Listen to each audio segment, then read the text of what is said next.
Yay, we are live. Hello, everyone. We are joining you across Facebook, our pages, our Facebook group now. We should also have just gone live on LinkedIn and also on YouTube. So, hello, everyone, and welcome back.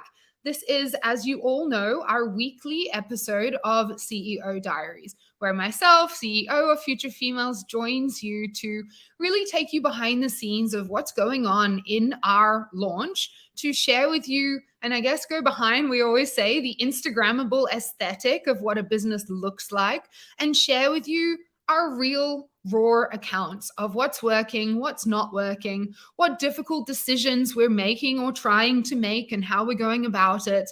And of course, also just having a forum here to answer all of your questions. Because we know that our community of entrepreneurs, you're probably in launch or thinking about your next launch or your very first launch. So we are really just here to give you as much information as possible so that you can move more quickly than us and benefit from, I guess, the path that we're already charting moving ahead. So if you don't know, if this is your first CEO Diaries, we are at Future Females working towards the launch of our big new platform. This is happening in September, so we are almost there. We've been working on it since last December, so we have 9 months, a baby's worth of learnings that we want to be sharing with you. And every CEO Diaries, 2 things happen. Firstly, we give away a prize. So I see people already saying hello, Charlene on YouTube, Esmery on LinkedIn, Elichle on Facebook. So please do say hello. Let us know where you're joining us from. We give away a prize in this session to whoever interacts most. So ask your questions, share your comments as well. You're all building in different contexts, countries, industries. So the more we can share between ourselves, the better. The prize is your choice of Future Females merchandise. So you'll be able to choose, do you want a t-shirt, a water bottle, our cute matching pink tracksuit? Totally up to you. And we're going to pick the winner. I will announce it after our conversation during this session. The second thing that happens is I am often joined by guests, and today is a very special session because, of course, you guys know Cerina. I am joined by our COO and my amazing co-founder, Cerina. And we are excited to be here because we've just hit 5 years in business of Future Females. And so we, of course, want to celebrate by just having a cool conversation with all of you. But also, we shared some learnings on social from our 5 years, but we want to get even more real with you, even more raw. And I think I'd like to dig into the personal development journey that has gone hand in hand with our business development journey. Because Cerina, that's something I've always really admired about you and learned about from you. So I know our community can. So before we jump into the discussion, do you want to just introduce yourself to everyone? Yes, thanks.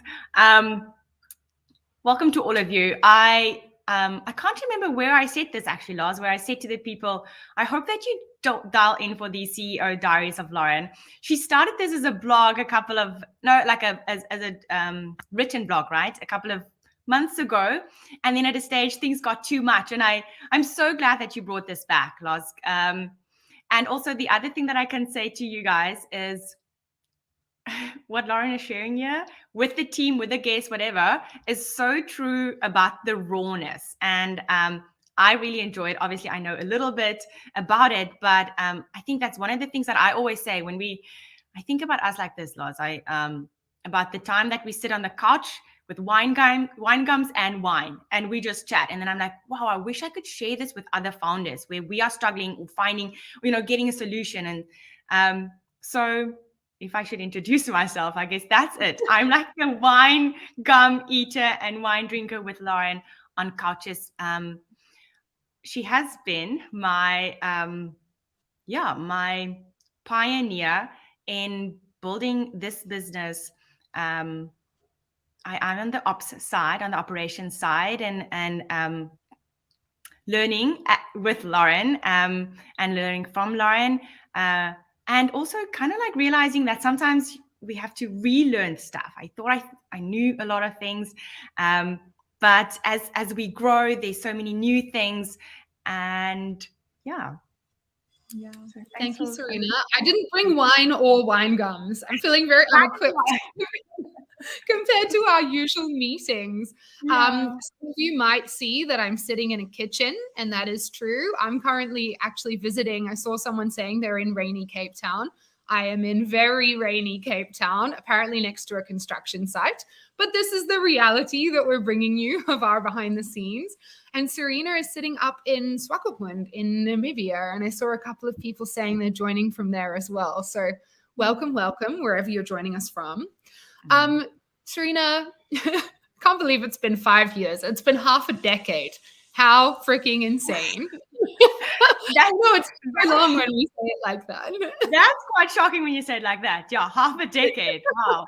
I remember when we started and people were like, yeah, we're 5 years old, we're 7 years old. And I go like, wow, that's old. Like, yeah. And now we're there. We are there. I think before we get into the personal development side of things, which is where we'll focus most of our time, we always tell our community to celebrate each other and celebrate themselves. So I am going to ask you, what is something that you're celebrating most from the past 5 years?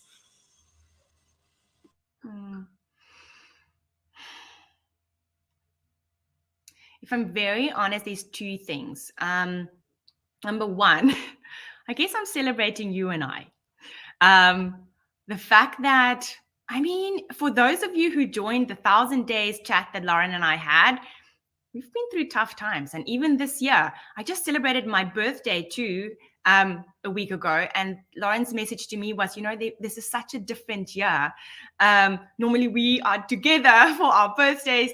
This year, both of us weren't even together for either of our birthdays. And it's been such a different time, but I'm celebrating us for the conversations that we've had and sticking to our values, the ones that we chose 5 years ago and that still drives us and drives our decision making, and that we could put the business and our team and our community first for a lot of things, right? But then also saying, what makes you happy? What makes you happy?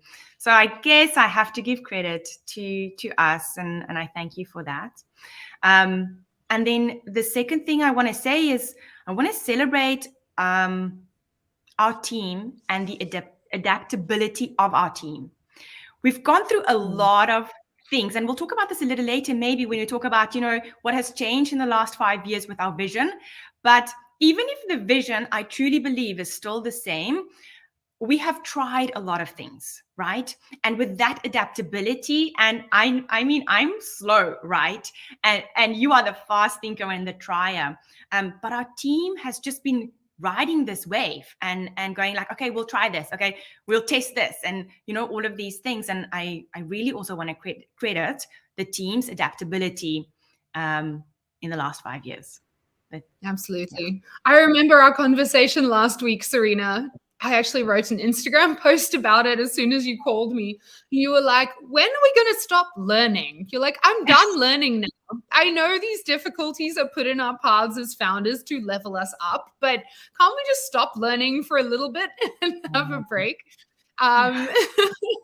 So I'm sure I see people sharing just left their corporate job. Rosa, Danny joining from Wales. Amazing. My dad is Welsh, so welcome. Yeah, very exciting to know where you guys are at. I would actually love to know, before we do continue, how many of you are solopreneurs? Maybe just type solo into the comments. How many of you have a co-founder? Just type co-founder. And how many of you have a team as well? We started by ourselves, actually with a small team of volunteers only. And now we have built up a small team. There's about 9 or 10 of us full-time in our for-profit business. So I think we're going to share kind of the evolution. So wherever you're at, and I can see a lot of solos, a couple of co-founders, wherever you're at, hopefully you can take away some of the learnings. Yeah. So let's get stuck into it. And I think, I said at the start, if anyone is joining now, one of the things I really admire about Cerina and have learned a lot from is her commitment to her personal development while the business is developing. I always say you need to build yourself into the person your future business needs you to be. And it's easy to say, but I think what I admire about you is that you really put that into practice, and you have since day one. So maybe you can just share a little bit about what that looked like for you and how important that's been to you as a person, a leader, a business owner as we've evolved. I think I'll start off just going back to when we started this journey. In the accelerator program, and I'm going to say this, I said this at the Future Female show, also in our first show, where I said, I'm from a food science background, right? So I'm in factories manufacturing food and like a hairnet, and I walked into this tech space. Guys, I didn't even know any terms. I actually found this red notebook this weekend at my mom's, and I just wrote down all the terms that people said and mentioned, and I was too embarrassed to say I don't know what you're talking about. So I go back to that period and the learning curve around it, and I as much as I said I don't want to learn anymore, it's very against the growth mindset that we also believe in, right? But to you, any of you who's either starting new or doing something now where you feel out of depth, just remember that it's okay to keep learning and keep asking, because that's how I felt when I started this journey 5 years ago. And as Lauren just mentioned, I still say, like, I still learn so much. And with that, I guess this was the principle of the self-focus, but both on the softer side and the technical side. I'm going to call it now the hard skills and the soft skills, right? And how I had to admit to myself, and this is also one of the hardest things for me, reflecting on 5 years and even in my growth, right, was I'm not good at certain stuff. It's really hard to admit that. But to kind of like admit that, acknowledge that, and get help in that, in the most stupid, skills. I would think I'm okay with Excel, and then, Lauren and I have to do a budget, and I'm like, I have no idea what you just did now, Loz, and then I have to go back, do a Udemy Excel course to go like, can you just remember the Excel formulas that you did in grade 11, right? But then also, like you say, to kind of like imagine, who do I want to be in a business? Who do I want to be as a manager? Who do I want to be as a leader? And I know for that, we kind of like need role models, but also sometimes we go like, I just want to be my own person because I like this one thing about that person, but I like this about the other person. And I want to merge this.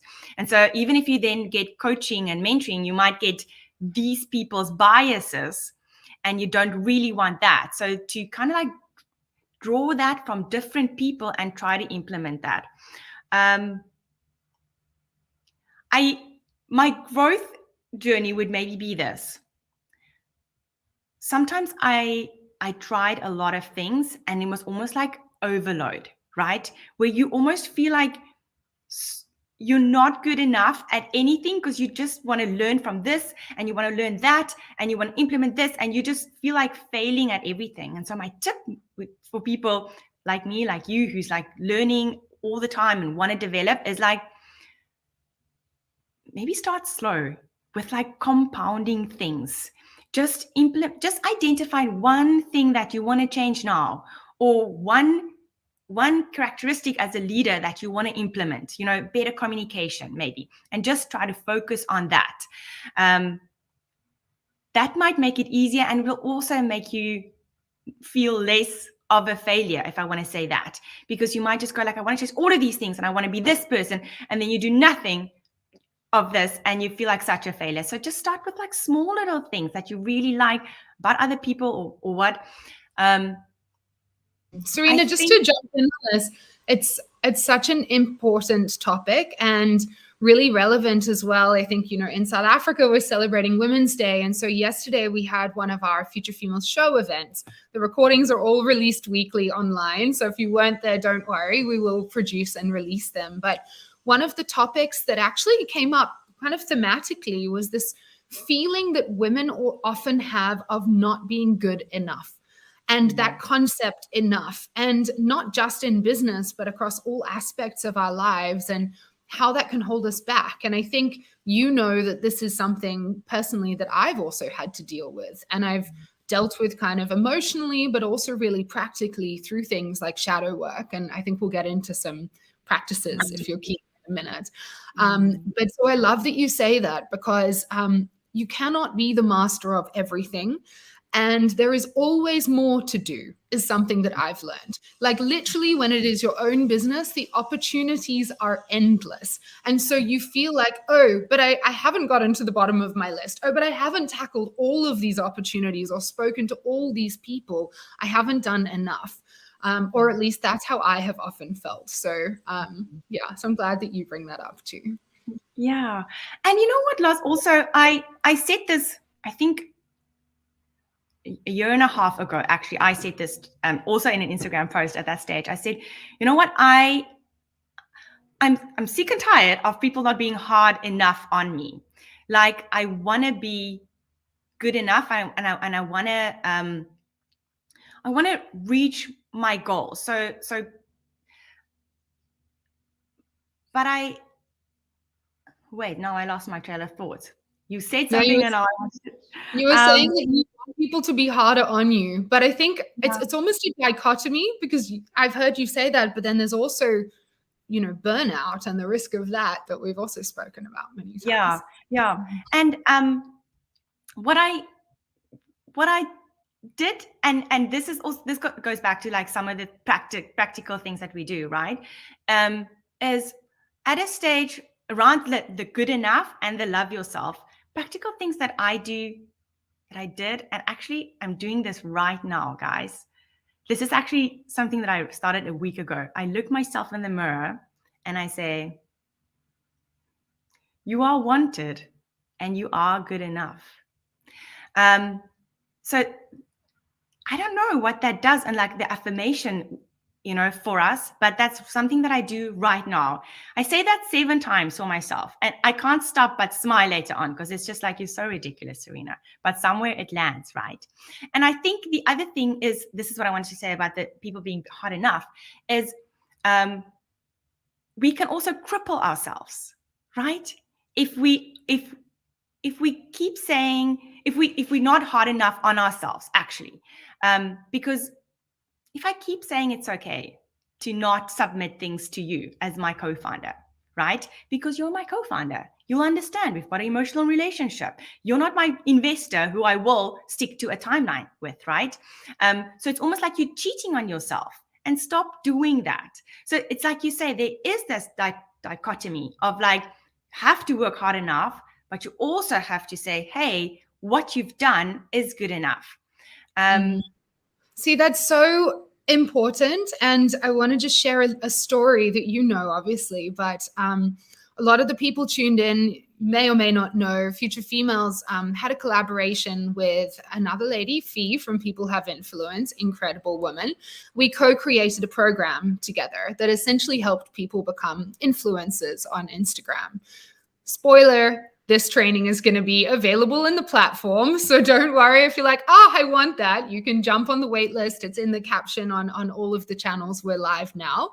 But we created this program, and we had some really successful launches, but we didn't necessarily have the time outside of our main businesses to commit to continuous launching. You guys know, and we'll speak about next week, how much energy and time that takes.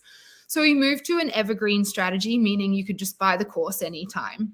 And we met every week. We had tasks every week. But the reality was we were making some sales, but we weren't generating profit. And we weren't generating enough profit when you factored our hours in as well, which, of course, is the most true way to look at it. But we'd been doing this kind of continuous cycle for months. We ended up going and getting our Enneagrams all done as a team. So there were 3 of us. And the lady who did it gave us this feedback and said, you know, I'm an enthusiastic visionary. The other 2 girls were different personality types. But one of our golden threads was that we are so positive that we often don't judge the reality of a situation accurately. And so we took this away. And the next week when we came together, we were like, guys, if we actually look at the numbers and judge ourselves on the raw data, not on like, let's try this next thing, this is so fun, then we're actually not doing a good job. And we decided to stop running that program. So I think this is something that you always hold our team to as well. And we were talking about strengths, and of course there's technical strengths, but there's also emotional ones. And I know one of my strengths is not the critical feedback that we've just been talking about. Mine is like rallying people positively towards a vision. And wow, I think I can do that well. But that's why I need you being like, yeah, but actually look at what's going on here and where we need to make some changes. I actually love that you bring up the Enneagram, because also for me, I did Enneagram weaknesses last week. And one of the things that came up was I want to enjoy work all the time. And the reality is it's not going to be like that always. Everything isn't going to be fun. Sometimes it's going to be mundane work.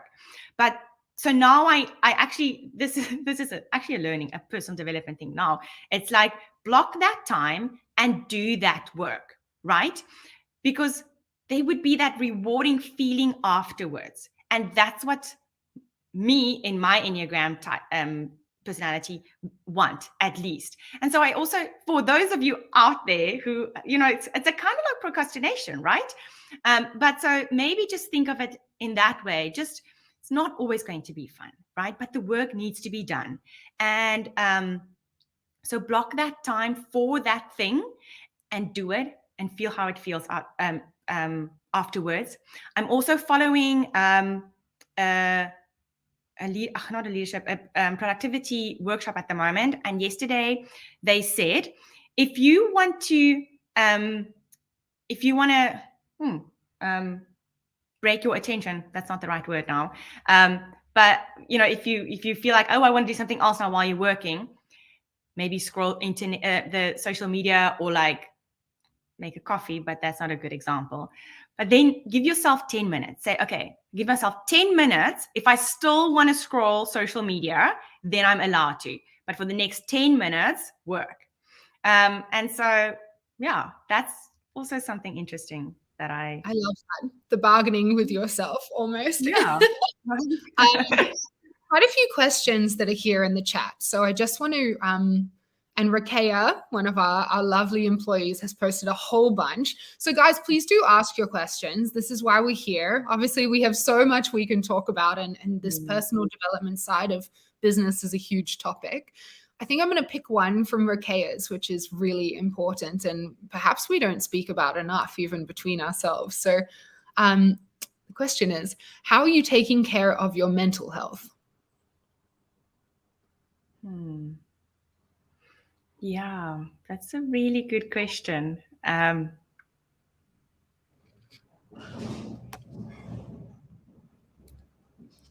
anyone listening has strategies they're implementing on this too, please do share. The more our community can share with each other, the better. So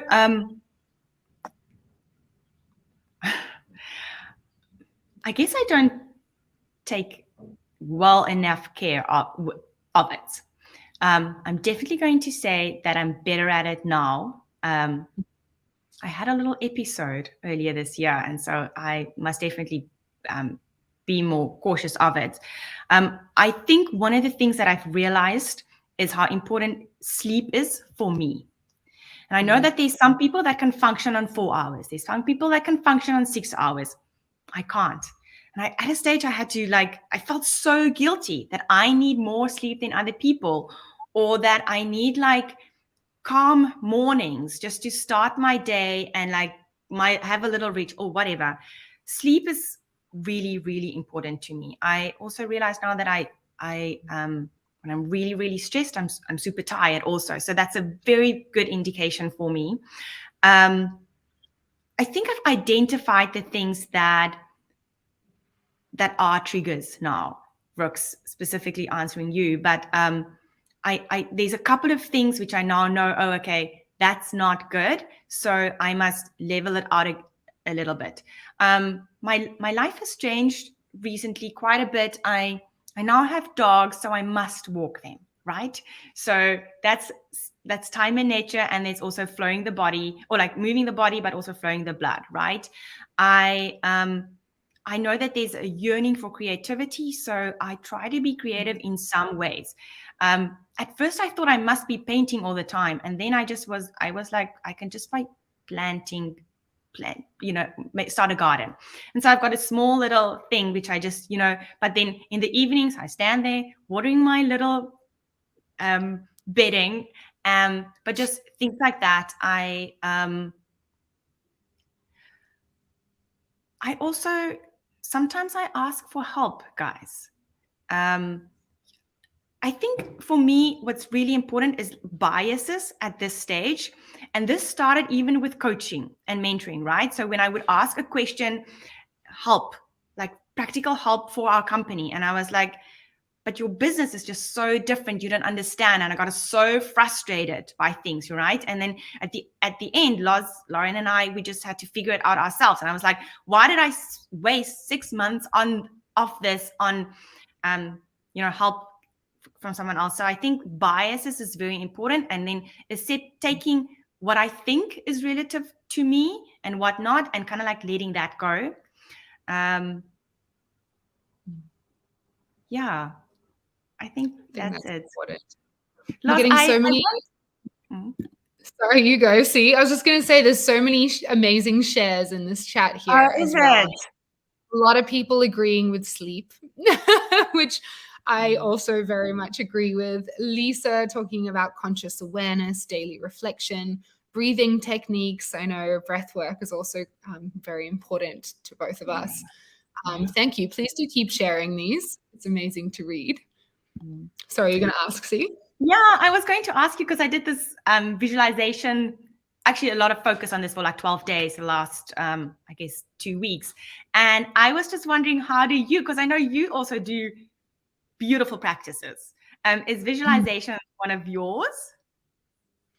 Yeah, that's a good question.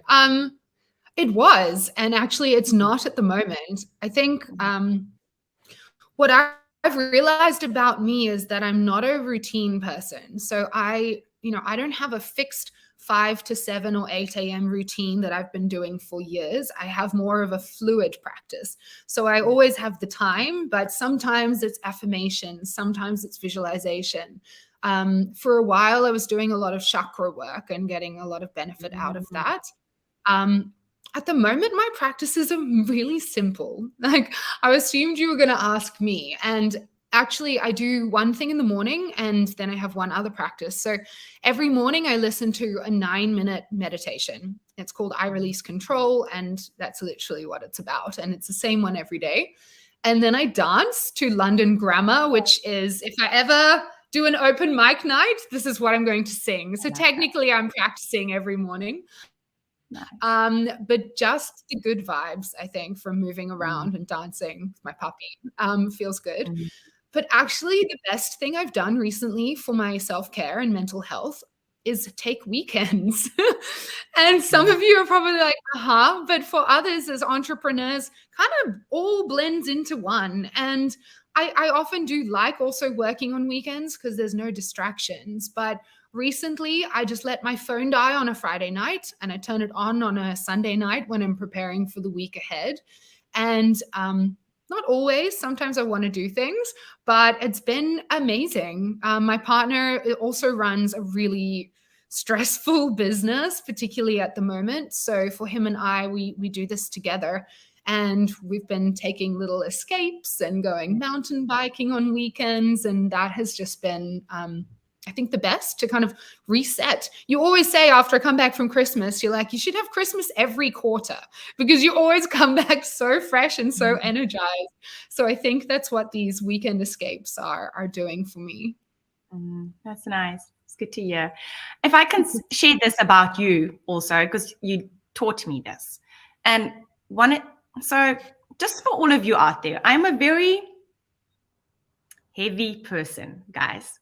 And one of the things that Lauren introduced into my life, and she makes me aware of it a lot. And I think if that's one like private thing I can share about you, she says this. She says, you know, she's a she prioritizes having fun, and I think Loz, that's one thing that you taught me, and so I almost want to say now, fun and happiness, I want to connect here. I know there's a difference between it, right? But it's like you choose that.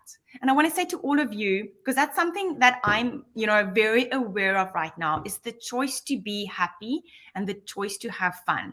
And it can start with this, I don't want to say stupid, simple, but, you know, as simple as a visualization in the morning when you wake up, and the choice to say, today I'm going to be happy, or today I'm going to have fun. And it changes the whole internal spectrum and how you approach things. And Laz, I maybe I want to give you credit, I want to thank you, but I really also want to share this tip with our community to say, try that maybe also, guys, for whatever. It's just that conscious thought when you wake up to say, today I choose to be happy and to have fun. Thanks, Hey, Laz. do you know what I do, Cerina? And actually, this has been a practice for almost 3 years now. So I do have some consistency. Every day, I write down one big thing that I'm going to do to move the needle in the business. One big thing that's on my list that I could delegate to someone else, because that's definitely not a strength of mine. And then I write one thing that I'm going to do in that day purely for fun. And it could be anything. And I've been doing that for 3 years every day. So I'm glad you brought that up. Yeah, that's nice. So I can't believe we're already 35 minutes into this chat. It is insane. So for everyone joined in, I want to make sure that we have time for any questions. So please pop anything that you have in your mind, or any challenges as well that you might be facing that maybe we've also faced that we can help you work through. Now would be the time. Second thing to say is, if you're not on the wait list for our new platform, this is what's launching. This is also why we are having these sessions behind the scenes, because right now the doors are closed and we're doing so much operational work in the business that we want to share with you so you can benefit from. But in a few weeks, we'll be opening the platform. So just jump on the wait list. The wait listers get access first. So may as well jump on it. It's obligation free. That's where you'll get access to a lot more content like this, but also courses from other founders in our networks who are sharing their stories and tips with you. Let's take Simone's. So from YouTube, does the hustle culture really serve us as women? I love this question because you often get such conflicting responses. Yeah. I'm going to give my opinion, but I really want yours too, Lars. Okay. I think our previous answer might have answered you already, where we say, actually, no, you can't hustle all the time. You have to, and Lauren will probably mention this, you know, you must have those boundaries. And I think it comes in by saying I need 8 hours of sleep. So somewhere I have to actually put down my computer and have constantly, aim to have 8 hours of sleep or whatever. Or to, if you like exercise, like we've got one of our program managers or directors, she's so good when she exercises. I literally want to say to her, please go exercise, because then I know she's happy. I know that she's productive. I know her brain is, or like Lauren said, like take a weekend. So I don't think that the hustle should happen. You should be enjoying your work. And if you hustling in a painful way the whole time, then maybe review and revisit. And I think maybe the thing is, are you having fun the whole time while you're hustling? Because if you are, then maybe you've got a balance, right? Because if you can enjoy it the whole time. But if the hustle becomes painful and you're not getting sleep, or you're not having fun with family, you're not, then it means, hey, the balance isn't there. So get this back. Lars? I mean, we're quite different personality types, which is why I find this question super interesting, because I'm probably a natural born hustler and always have been. And then I know something that we've agreed on, but also discussed many times, is like, manifestation without the action to back it up is still not going to get you anywhere. And actually, we introduced our Future Females 5th value, take action, off the back of some of that conversation. I think the distinction that I always like to make is what's driving your hustle. And also something that I often have to ask me, is it a fear or is it a feeling of inadequacy? Am I trying to hustle away from something, or am I hustling towards a goal? And I also think when it's the latter, it comes in phases, right? You know you have a launch coming up. So you're like, all right, those 2 weeks, I'm going to be freaking hustling, but it's okay because then I'm going to have a recovery week after that. Whereas if it's motivated more from fear and lack, then I think it's more of an ongoing driver, and also something that's less energizing and more likely to burn you out. So that's my perspective on it. Such a cool question.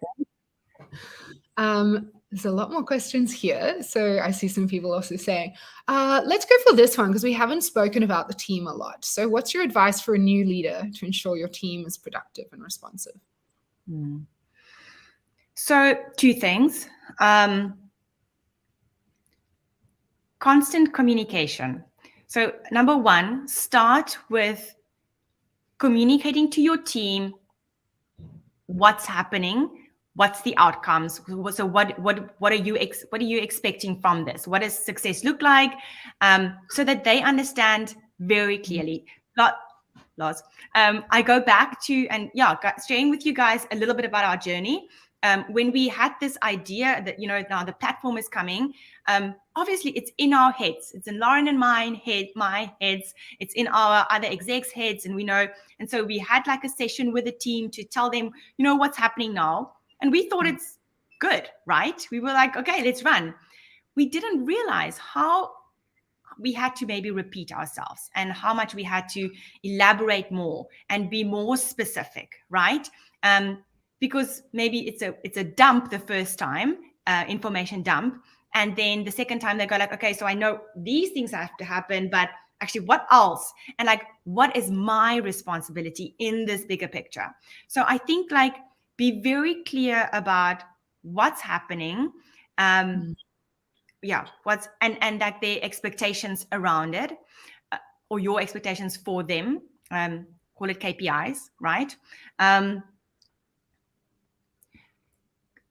I can probably talk for an hour just about communication and what I've learned this year about communication. But I think then also the other thing about responsiveness is you have to follow up with them, but they also have to follow up with you, right? And so that update is very, very important. I'm really bad at that, guys. And it's something that I thought I'm okay at. I'm really not. And to be very honest with you, this is one of the things that I'm struggling with a lot. And even with Lauren, like I'm not reporting to her enough, or like communicating with her, like this has happened. I did this in the last week, or like we spoke about this. I spoke to the accountant, and like this is like, and then she goes, she doesn't know. So, and then we got another executive who's so good at it. And he would, he would speak to the developer this afternoon, and he will Slack just like an update. For me in the beginning, I was like, wow, and then I realized this is so helpful because it just calms nerves. It just keeps you, you know what's going on. You don't have to kind of like follow up or micromanage, right? And you can just kind of like move on. So I think that those things, it's all around communication. But to have those regular if I think about responsiveness, those regular updates, it could be in different ways. It could just be in written form. Lauren loves PPPs, and so we have that in our team quite a bit. But then also we've got morning stand-ups. We've got, but you can do that in a weekly session also, right? We've tried different things in Future Females too. But I think those would be the things for me, Lars, those 2 things. Yeah, and I think I saw a question here from Danny as well. Do you have any advice on scaling up? And to answer that in a bit of a roundabout way, but to build on what you're saying, I think when you go from corporate to startup to building a team in your startup, you've almost unlearned and then have to relearn things. And communication is one of the big ones. Like when we were very small, where there was no need to give each other written updates because everyone knew everything. So we unlearned that because it wasn't efficient. And then the more team members we got and the more siloed or structured, let's say, the organization became, the more we had to relearn those practices. So I guess it's been an interesting fluid journey as we've scaled. One of the tools you just mentioned, the PPPs, just to explain to everyone what that is, because you're right, I do love it. So PPPs is a framework for reporting that's quite agile and quick. And we use it for between ourselves, but also actually everyone on the team delivers their PPPs. Even, outsourced freelancers, I find it a really effective way of working with people. So PPP stands for your progress. So we do it on a weekly cadence rhythm. So every Friday, it would be your progress in that week up until the Friday, your plans for the next week period, and then your problems. And these are problems that you need support to overcome. So we love that. Hopefully you love it too. It might be useful for some of you to implement, but as you can hear, it is very quick.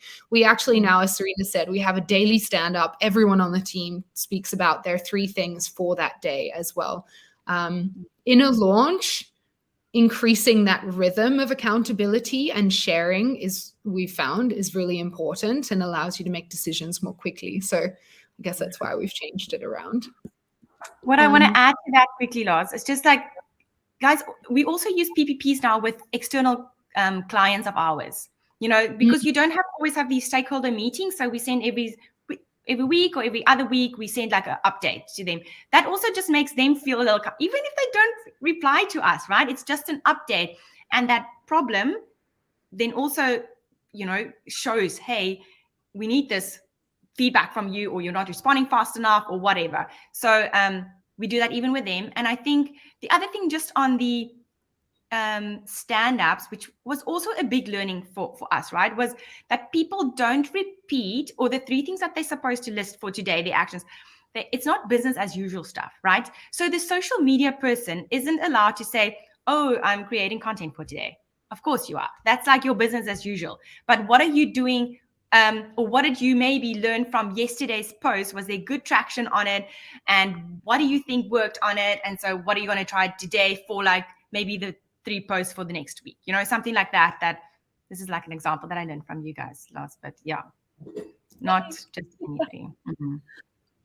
So we've been speaking for a little while, so we're going to wrap it up soon. Before we do, a quick reminder to everyone. We award a prize every CEO Diaries. It is to someone who's been sharing or commenting a lot or asking a lot of questions. The prize is your choice of any of the Future Females merchandise products. So we've probably got a few more minutes for you to share any comments and get in the running for that prize. I'm going to ask you maybe a final question, which is, if you were to go back to day one now, back 5 years ago, would you do anything differently? Or is there any advice that you would have loved? Let me ask you both ways.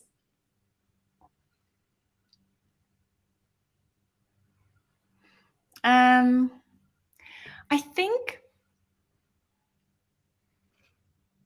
there's a couple of things. I think if I have to say to myself, I would say, trust yourself more, Cerina.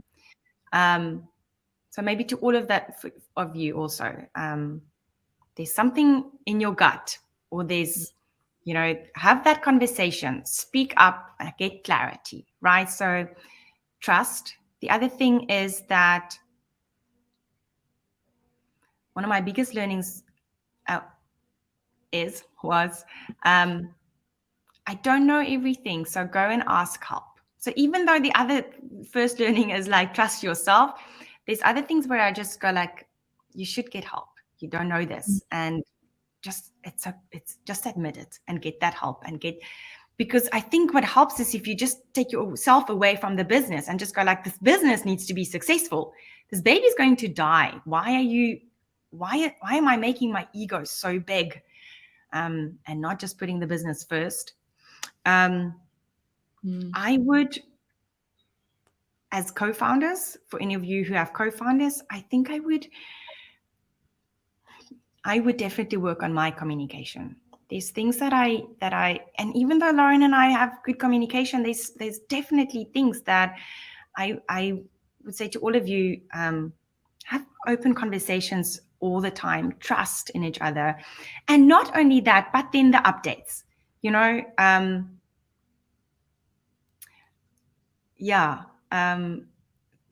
that communication and the updates, and sometimes you become friends and you're not so hard on each other. And sometimes I really owe Lauren things, and she's kind to me. And if it was an investor, I wouldn't have had that leniency, right? So the communication then also.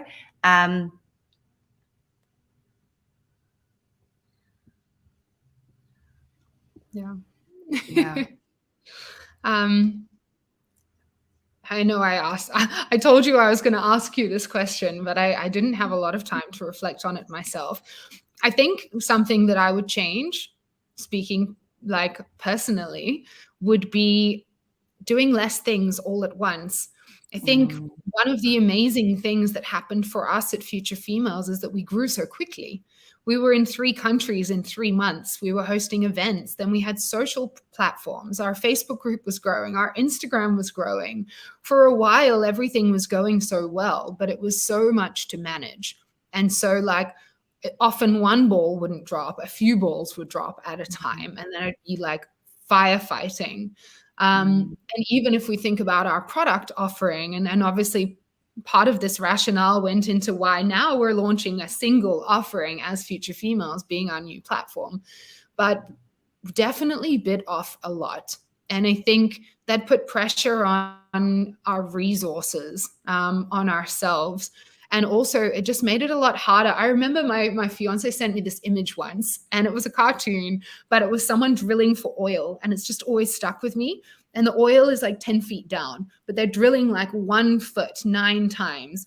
And the last hole, he's like, if you just stuck to the first hole, you would have reached the oil by now. And I don't know why I always flash back to that, that silly little cartoon, but it's so true. And yeah, it's just always stuck with me. It's like, stay true to your strategy. If it's working, you don't need to keep adding on more stuff. Just really hone and optimize the one thing that you do have.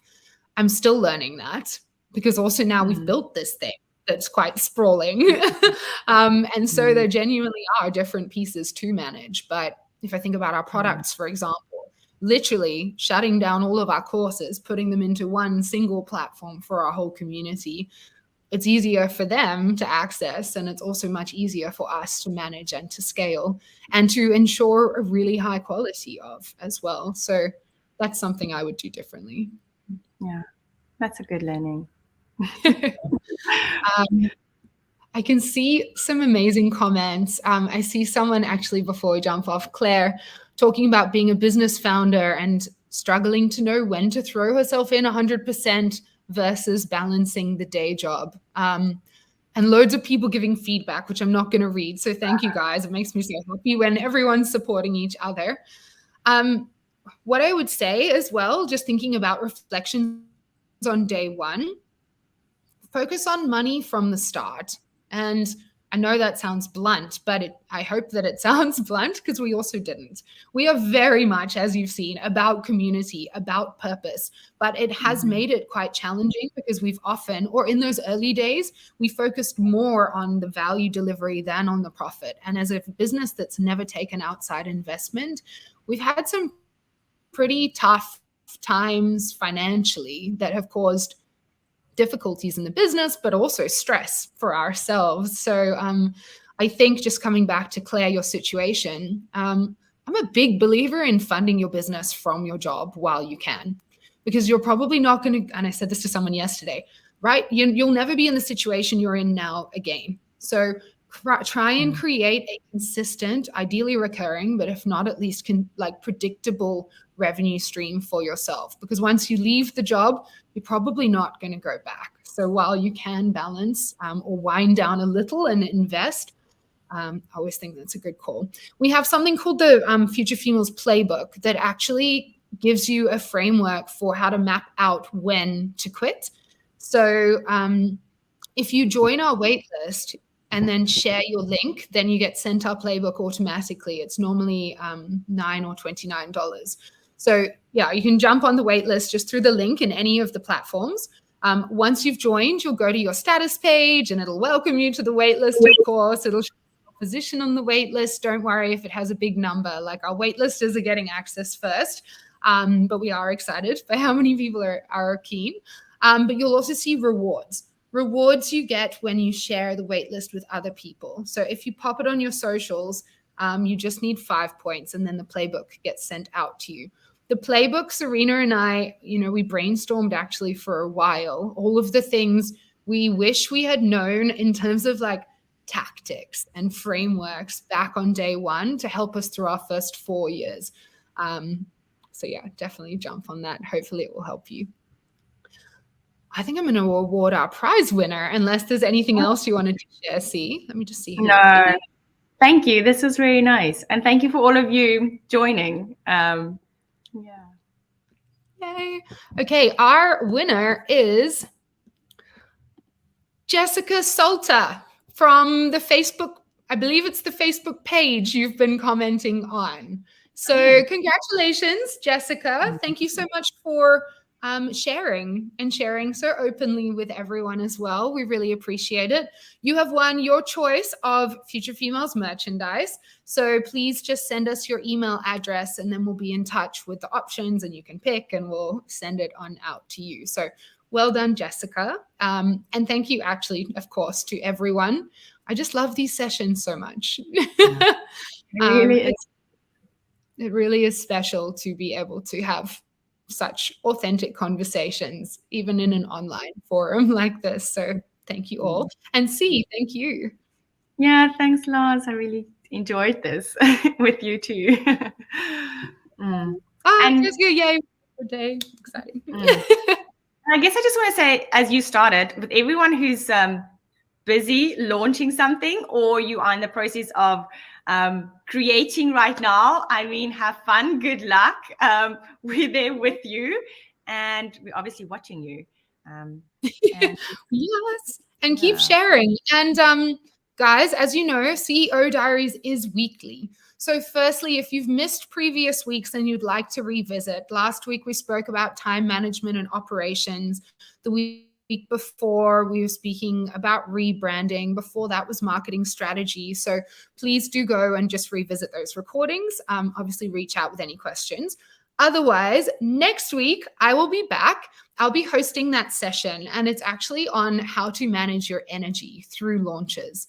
So I'm excited to share with you, I guess, practical things that we do as a team, but also more on the I guess some of the things we touched on today, how to keep that momentum going. And also, if you've never done a launch, I want to share with you the typical launch performance that you can expect, what we call like the launch dip that everyone experiences, and how to know if it's normal or if it's something you should act on, and how to keep yourself motivated through that as well, which I've learned the hard way. And now I have a few practices that help me and also the team going. So I'm really looking forward to that session. And I'll see you all next week. So thank you so much. Thank you, Cerina. Chat soon. Bye. Bye.